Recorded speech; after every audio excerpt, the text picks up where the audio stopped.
All right, let's continue with this section where we are looking at the properties of the set. Let's see next example. As I said, just to practice, we want to prove the following: that if A is a subset of B, then A intersection B intersection C complement is empty set.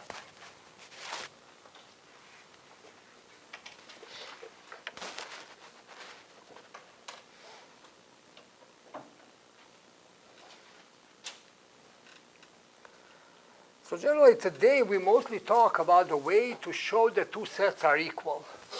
So this is what we want to prove, but here is the assumption. So what is the assumption that we can use? Assumption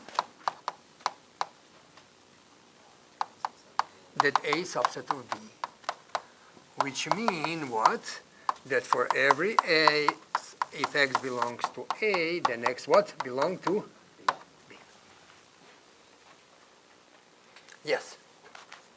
So if A is a subset of B, does that mean that we could, in essence, substitute B for A, since if we can prove that a set containing more elements is in fact a null set, then if we substitute the smaller subset, the proof still holds? I agree. I agree. What you said absolutely makes sense, and we'll just record what you just said with a little more splitting the hair and justifying every move. So you're just talking on the intuitive level, and we'll basically record what you said and call the properties. So as I said, these introductory examples are fairly easy, and you can actually see where things are going. Actually, one of the things that we didn't mention last time is that very often, to organize our proofs and to understand what is it that we are writing, we very often use something called Venn diagrams. Particularly for three sets. If you have three sets, general when, it's not necessary, this is so simple that doesn't need anything, but it's a good idea to talk about Venn diagram. General Venn diagram looks like this: A, B, C. Let's say A, B, C. So this is a Venn diagram for three sets. How did I make it the general? Because you see, I'm not assuming anything. All the intersections are there. For example, who's here? Elements that are exclusively in A and not in B and not in C. Who's here? In A and B, 2 1s and 0. So yes. And so these two are elements of two sets. Do you agree? These are elements of single sets. And what about this one? Element of all three. How many is that? How many sets how many regions do you see there? 7. Where is the 8th one? Exactly. Here is those that do not belong anywhere. Because for each of them you have two choices, in or out.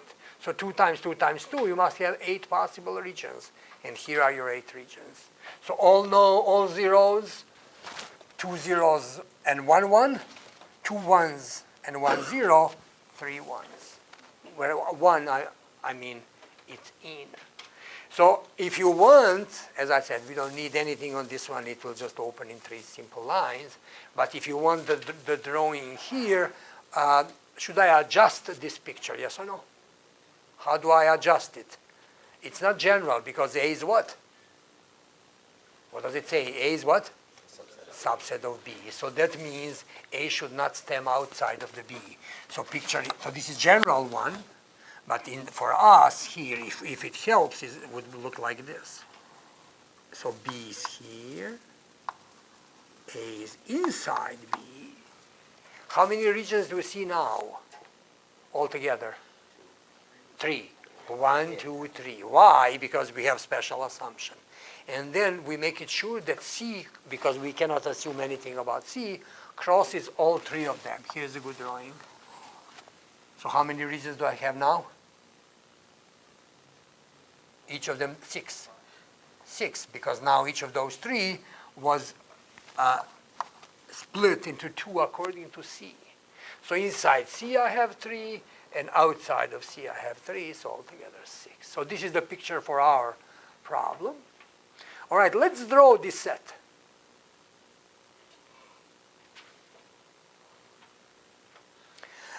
By the way, something that is in the notes for section 1 that we didn't review today is the following, a little digression.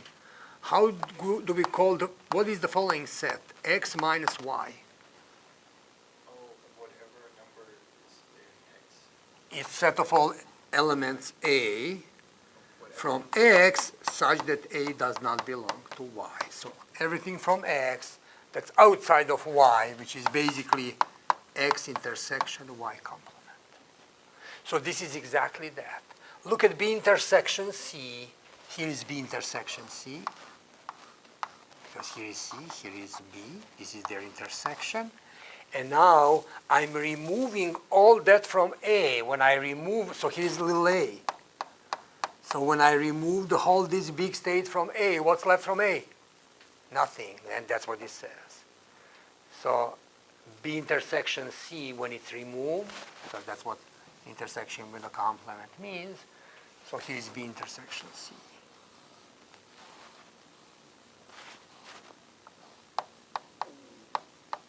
So I remove it. So when I remove all those from that state, this little state is gone completely. But let's see the proof. So Venn diagram, I don't accept that as a proof, but very often Venn diagram gives us an idea how to prove things. So how do we prove this? So here it is. I'll take an arbitrary element from here, and I'll show that that X cannot exist. So let X belong to A intersection, B intersection, C complement. Then what? If it belongs to intersection, does it belong to both of them? Yes or no? So X belongs to A, and X belongs to B intersection C complement.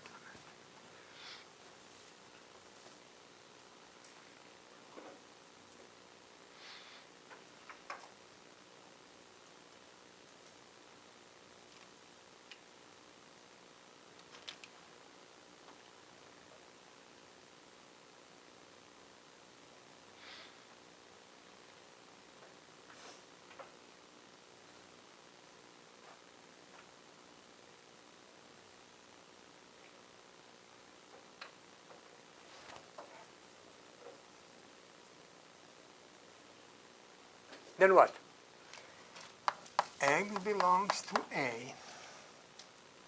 And then I keep opening. And if X belongs to a complement of B intersection C, then it means that X does not belong to B intersection C. So what does it mean? If you don't belong to intersection, what does it mean? How could you fail to belong to intersection of two sets? You need to fail one of them. Do you agree? So what would that be? A, and not true that X belongs to both of them. So that means X belongs to A, and by De Morgan's law, X does not belong to B, or X does not belong to C.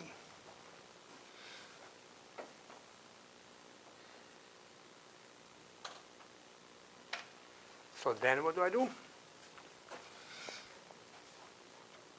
Now I'll do distributive law, and I get X belongs to A, and X does not belong to B. Or X belongs to A, and X does not belong to C.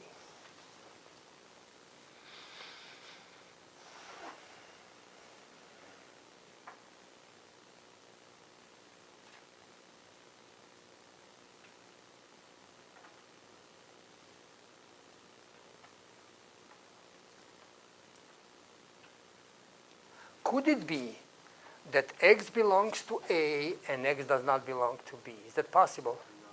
No. Why? Because A is subset of B. So the moment that you are in A, you must be in B. So what about this? This is false.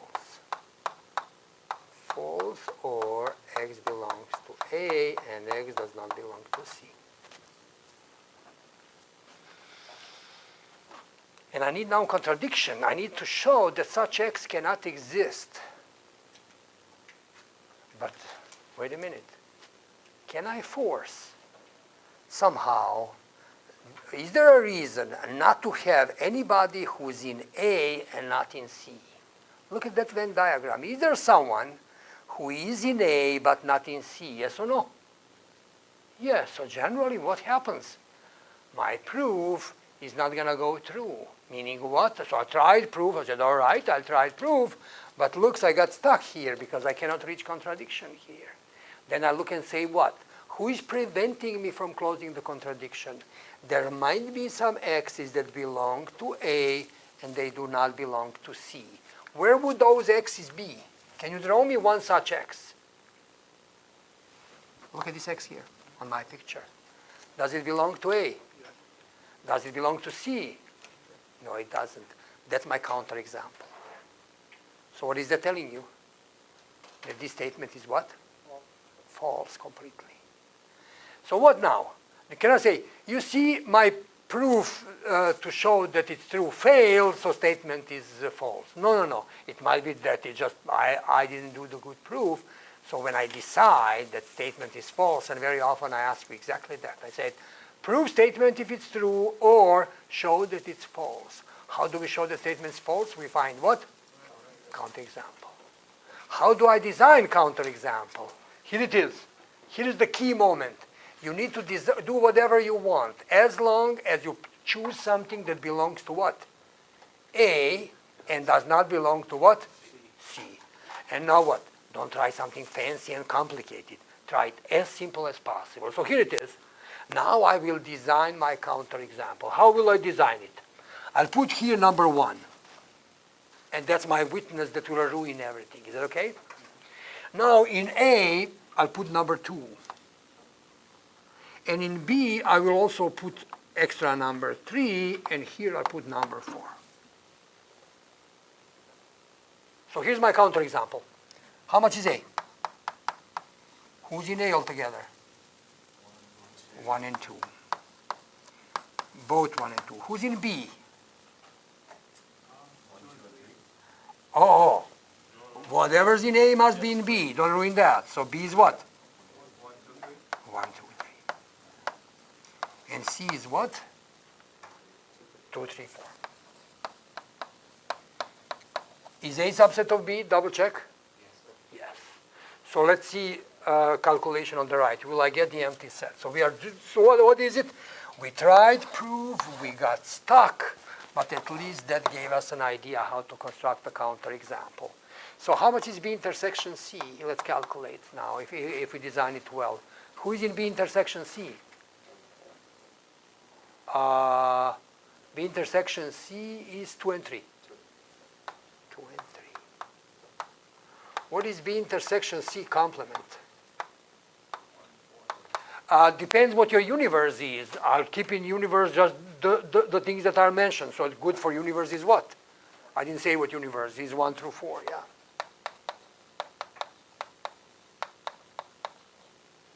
So what happens? B intersection C complement is everybody from the universe that's not 2, 3. Who's that?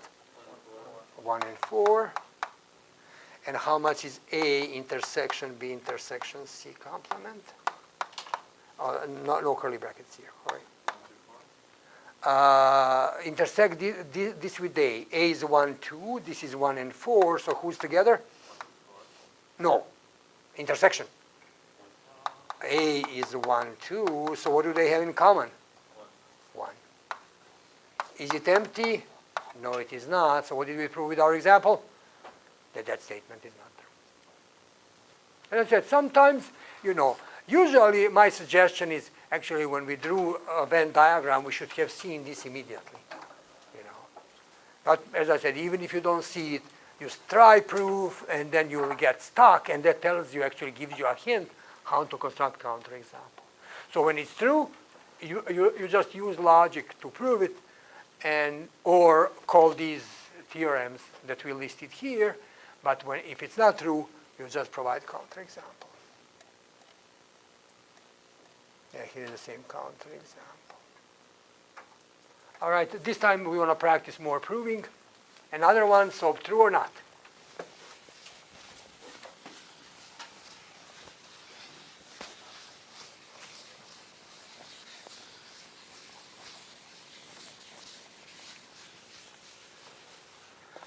For the first time, example 3, 2, 3, we are proving that two sets are equal. Not subset, but equal. So A intersection A union B equals A. And this is very important to develop that habit in mathematics. When you prove that two sets are equal, you need to do things from left to right and from right to left. Is that clear? So I'll assume that an object belongs to the left, and then I'll show it belongs to the right, and then the other way around belongs to the right, show on the left. So, this way. Assume that X belongs to the left side, which is A intersection A union B.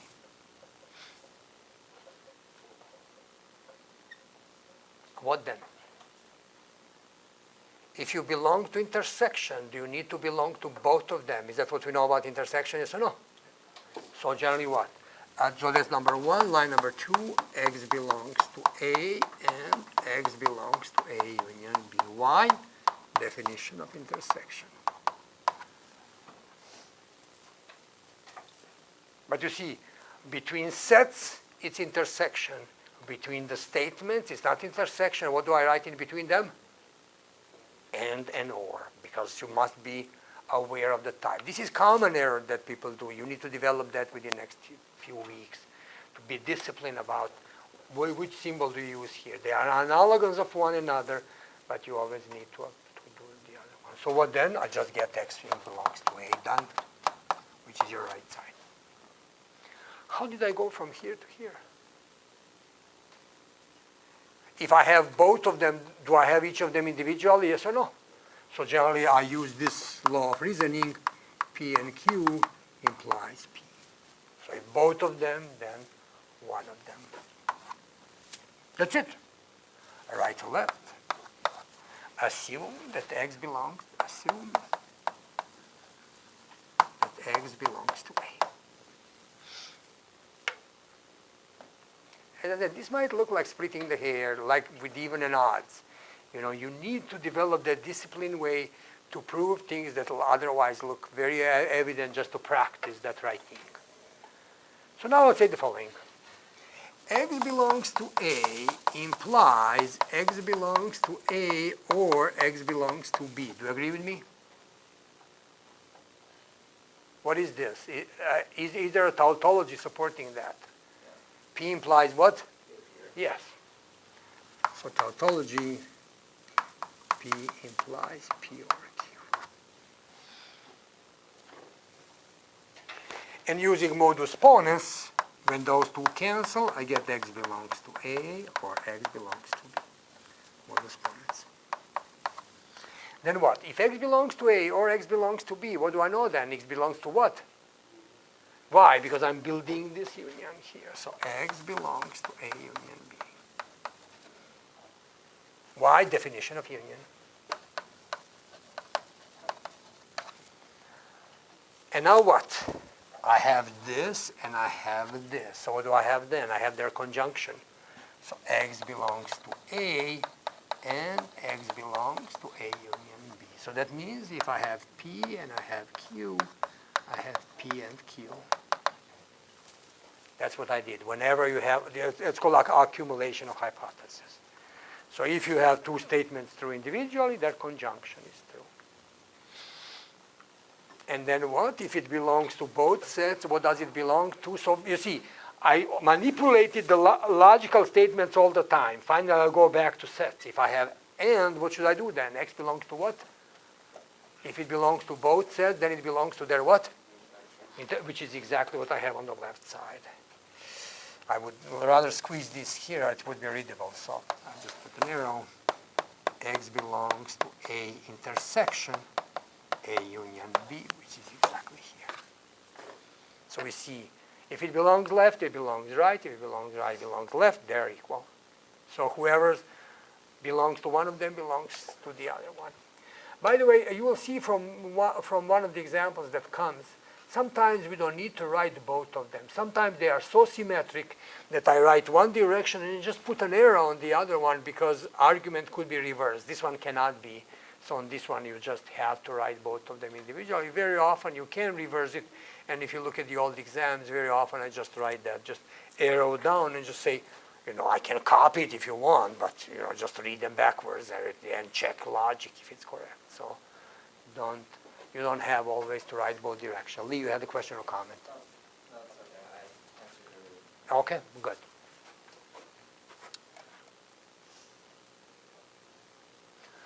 Next one, again, little exercise in logic. Example 324.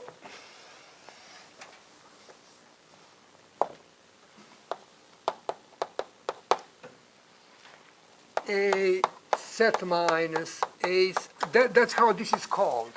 That's a set difference or set minus. Sometimes they write it minus. I think in Ebb's book they write it minus, but in algebra they use that for something else. So I rather like to see, and this is officially how everybody writes set minus, like backslash. So a set minus b equals a intersection b. Is this true?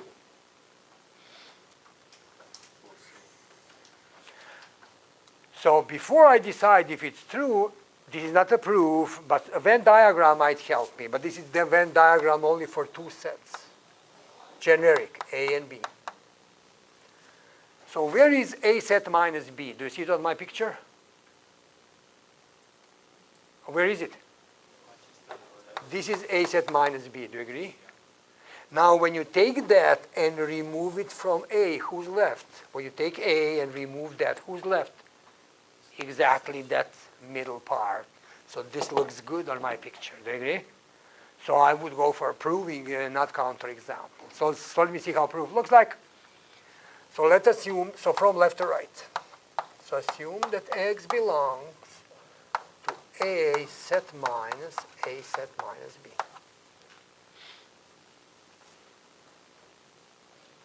What does it mean? That X belongs to A and what? Belongs to the first one and what? Does or does not belong to the second one? Does not. So X does not belong to A set minus B. That because the set minus? That's the definition of set minus. Belong to the first one, do not belong to the second one. But I don't know how to manipulate does not belong, so I'll put that as a negation of X belongs to A set minus B.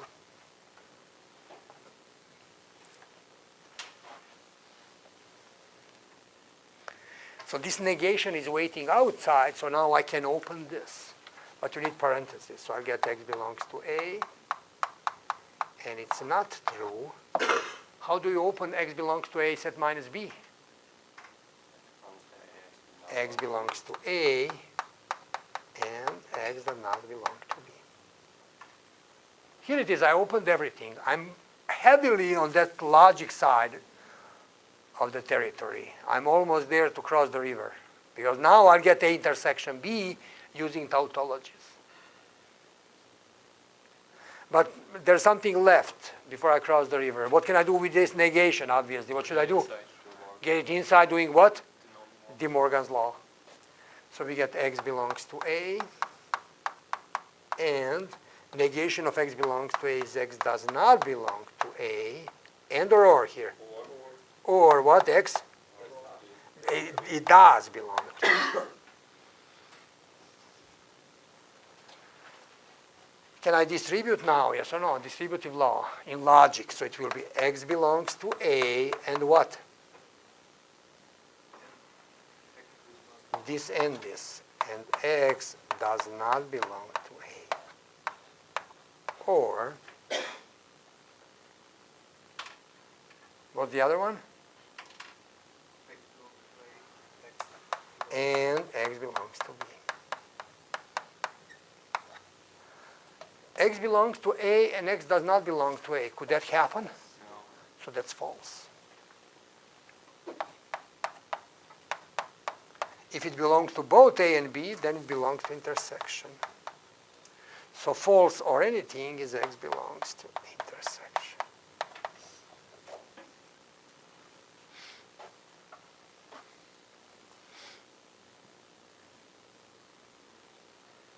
But that's just from left to right. How about from right to left? That's it. Every step could be reversed. Make it sure that every step can be reversed and it's logically equivalent. The answer is yes. If you want me, I can copy them. Because here it is. You start X belongs to the right side. Can I put or false? Yes. Then I write false as this, distribute back. So every step could be reversed. So generally, I showed that they are equal. So you don't need to repeat that second one. Make it sure that things are really reversible. So, or here I can make a comment. What this arrow means, that this arrow stands for the other's inclusion.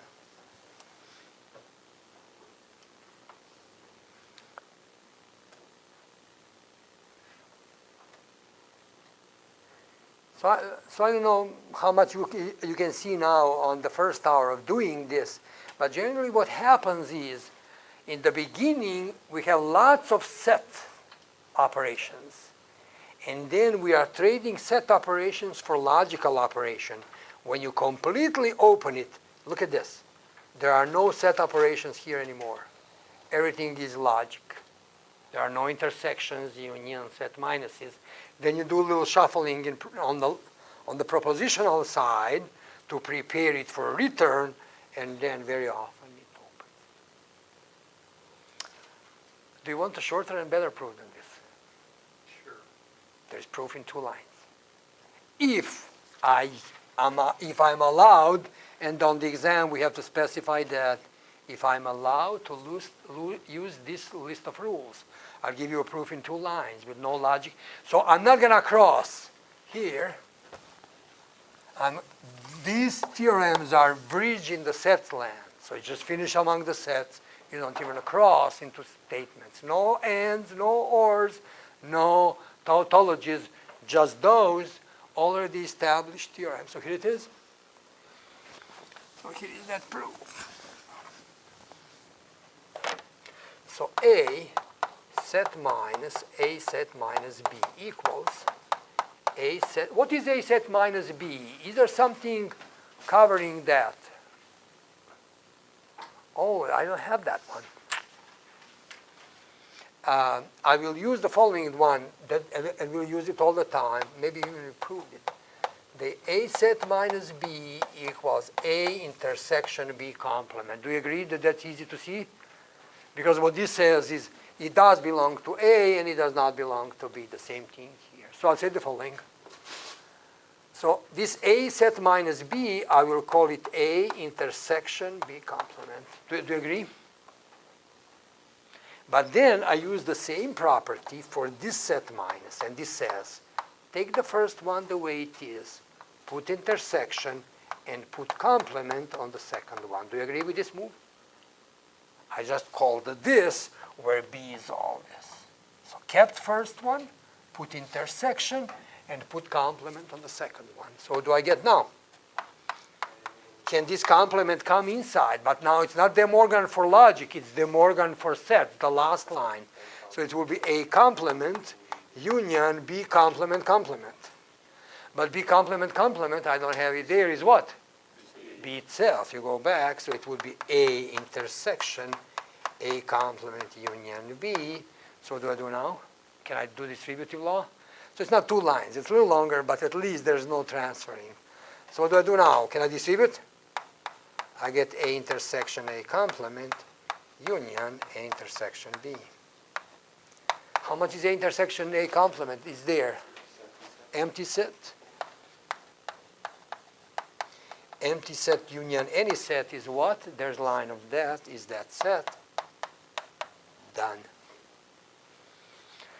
So this looks more like your old mathematics where you just calculate, at the end is the reward. So now like logic and sentences and all that. So probably people like this more usually. All right.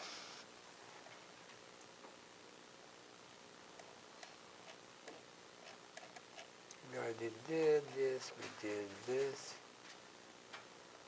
All right, let's do a little simplification, for example, something similar to this. If you need to simplify something, how can you simplify it?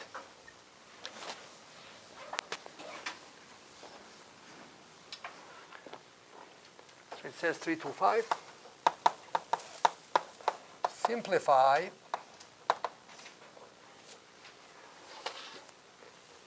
A set minus A intersection B intersection B set minus A intersection.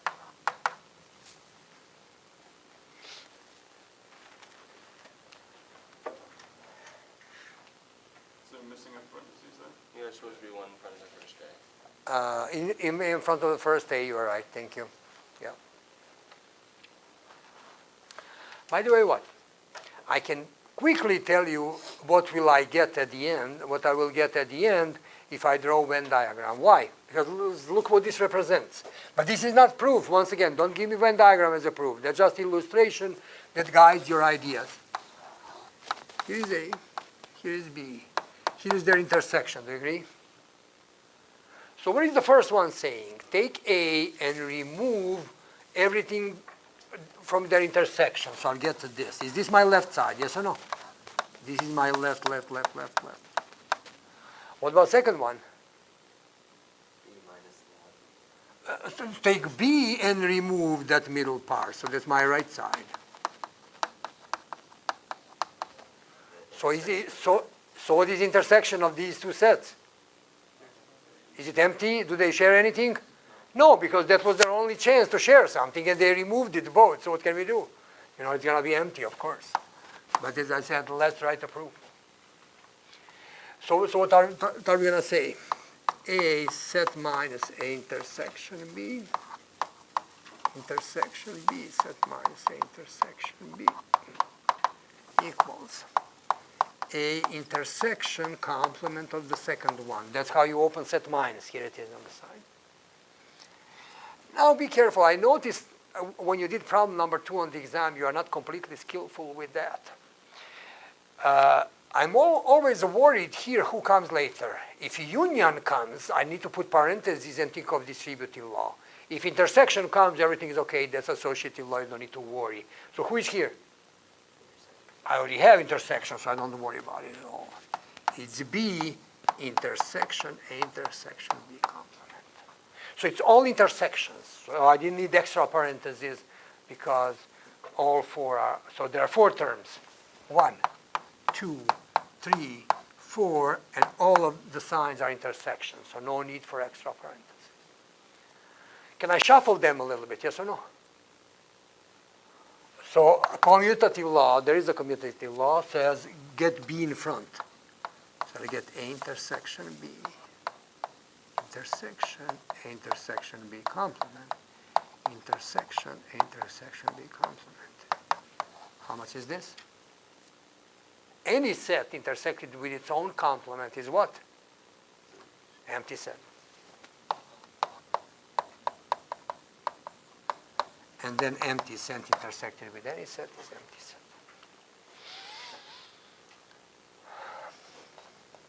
I said those are all very easy statements.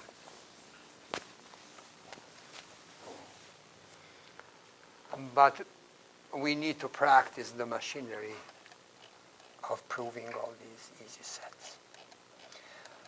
For the end of the class, so all the problems that you have in your homework are on this level. So just, practicing rigorous writing. So be more careful about your writing than about problem solving. Here is the one that's tricky. It doesn't work like switch to logic and all that because it comes from different discipline. So that's very interesting statement. And and I want to finish that now because otherwise usually I start next class answering it, so I better do it on time. I have a question, brother. Yes. If you have A intersects B complement intersects, if you have a set intersecting itself, is that redundant? You could just say, Yes, of course. You Yeah, just get rid yeah, of it? Okay. yeah. Because that you are saying the same thing that just you need to belong to A. Okay. You cannot belong 5 times. It's the same as belonging once. It says A intersection C equals B intersection C, and A union C equals B union C implies A equals B. This is a quite tricky one because there is no, it's not about translation only. You start from one side, play into logic, and then logic, because there are 2 assumptions, and it's not clear how to start it.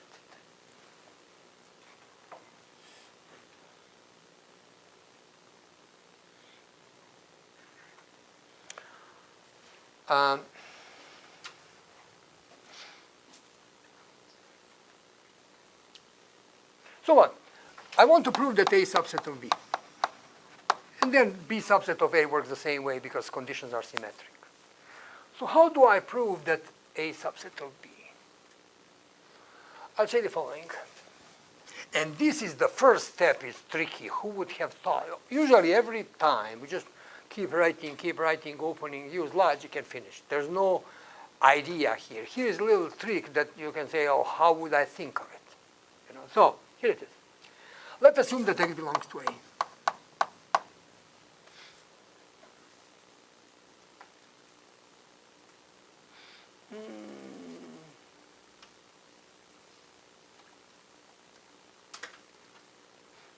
Or let me do it with sets. It might be easier. Sorry. I want to show that A is subset of B. How do I do that? I say the following. A equals A intersection A union C. And that's where you can obviously object. How would I know to start this way? It's not, it's not logical start. It's kind of tricky one. First, is it correct? Yes, that's one of those that we just proved in the first hour. That's called absorption law. So I'm going from A, and I'm involving A union C inside, which is a little tricky, but you know why? Because A union C could be traded for what? For B. So A alone cannot be traded for B, but with a C it could be traded. So now I say it's equal to A intersection B union C. So I kind of enlarged A. Isn't that the same as saying, like first statement saying A disjunction A, basically? What say? A disjunction A is going to be the same value.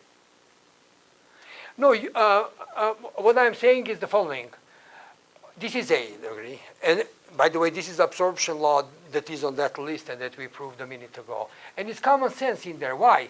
Because here is A, do you agree? And then is this more than A or just A? A and a little more, do you agree? But when you do the intersection, can you get any one more than A? Can you get these new elements? No, because you still need to be in A. So this is just, a very simple statement. And then, but I use that because now I can trade A union C for B union C. Why am I happy about it? Because now I can distribute, and I get A intersection B union A intersection C. But here it is. A intersection B. What do I do with this A intersection C? Can I trade it again? Yes. For what? B and C. For B intersection C.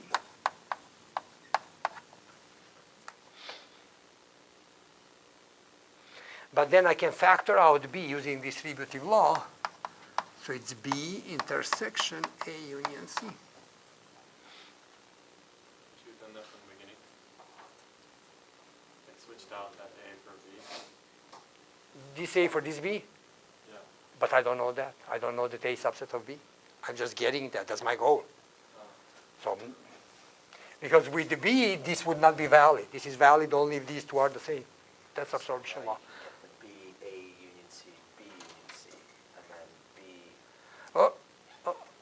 Let me finish and I'll accept alternative ideas.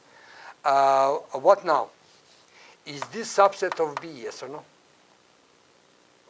Why? If you take B and intersect it with something, can you escape from B or you need to stay with B? So that's what it is. So that's what I proved, that A is what?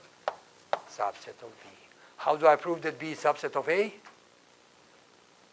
I just copy the same. Wherever I see A, I'll write B, because that's what we say. Our conditions